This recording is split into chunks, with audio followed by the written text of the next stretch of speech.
Haya mambo yako kwenye jamii zetu, twendeni tukayasimamie, wote tuwe walezi wa watoto kwenye jamii zetu. Kupambana na ukatili wa kijinsia, elimu na mazingira liko chini ya jumuiya ya wazazi nchi hii. Na kipindi kifupi kilichopita tulikuwa na kiongozi wa kitaifa anayetoka kwenye dawati la elimu na malezi ambaye alizungumza muda mfupi na anashughuli amezunguka mkoa huu wa 13. Alikuwepo hapa.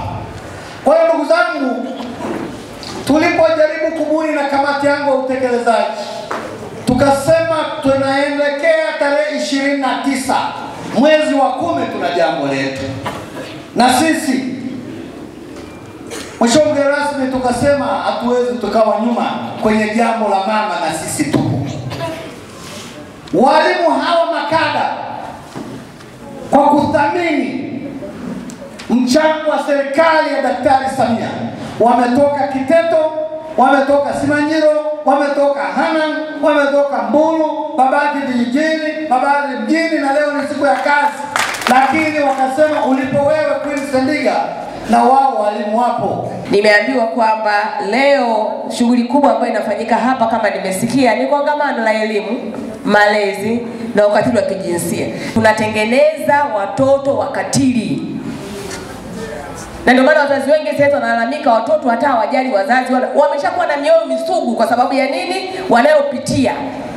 Mtoto leo kabakwa, kesho kalawitiwa, mtoto kapigwa nyundo ya uso, mtoto katokea, wanafikiria kikua atakuwaje. Tena kuwa nunda tu, ajali mtu yoyote, ana roho ngumu, ana roho mbaya.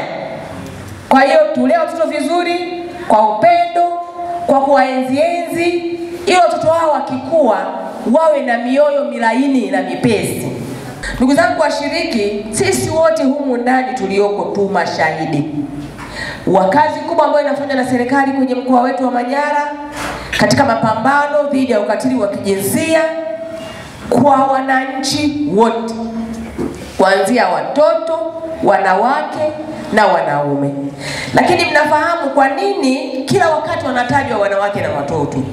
Kwa sababu ya asili iliyopo ya mwanamke na mtoto. Mwanamke anaonekana ni kiumbe ambaye bado ni dhaifu katika masuala moja ama mengine, kutokana aidha na mifumo na maisha, mtindo wa maisha au mila na desturi tulizonazo. Matokeo yake masuala mengi ya ukatili yanamgusa zaidi mwanamke na yanamwathiri zaidi mwanamke kuliko mwanamume. Lakini pia tumeona namna ambavyo watoto kwa namna walivyo hawana uwezo wa kujitetea kama watu wazima, hawawezi kupigana, hawawezi kufanya hivi, wamekuta wanakumbwa mara nyingi sana na vitendo vingi ambavyo kwa kweli vinahatarisha maisha yao na vingine vinachukua uhai wa watoto wao. Nilikuwa najaribu kutafakari siku moja, nilikaa mwenyewe nawaza kwamba wimbi la wakina baba, vijana wa baba wakati ambao hawataki kabisa kukaa nyumbani, wao muda wote wanataka washinde vilabuni na kwenye shughuli nyingine, unatokana na nini? Wataalamu bado wapo kufanya kazi, watakuja na majibu. Lakini ukiniuliza mimi kwa haraka haraka, nitakwambia huko nyumbani huko inawezekana wakina baba wanapitia moto mkali kuliko wakina mama. Sasa kwa kuwa wakina baba si wasemaji, wanaamua kufanya vitendo. Kitendo chake anakaa kimya, anaondoka. Harudi, anakutana na wenzie, anajinywa pombe, harudi.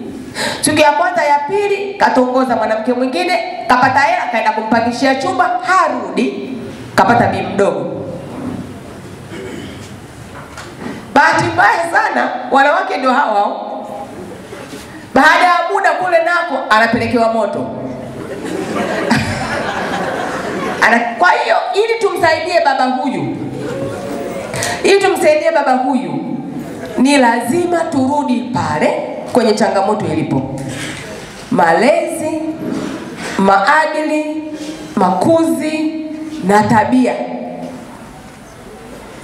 Kwa sababu hapa tunaongea watu wazima kwamba tuna changamoto ya elimu, malezi na ukatili wa kijinsia. Lakini najua kwamba haya tunayoyafanya majumbani watoto wetu wanayaona. Mna habari hiyo?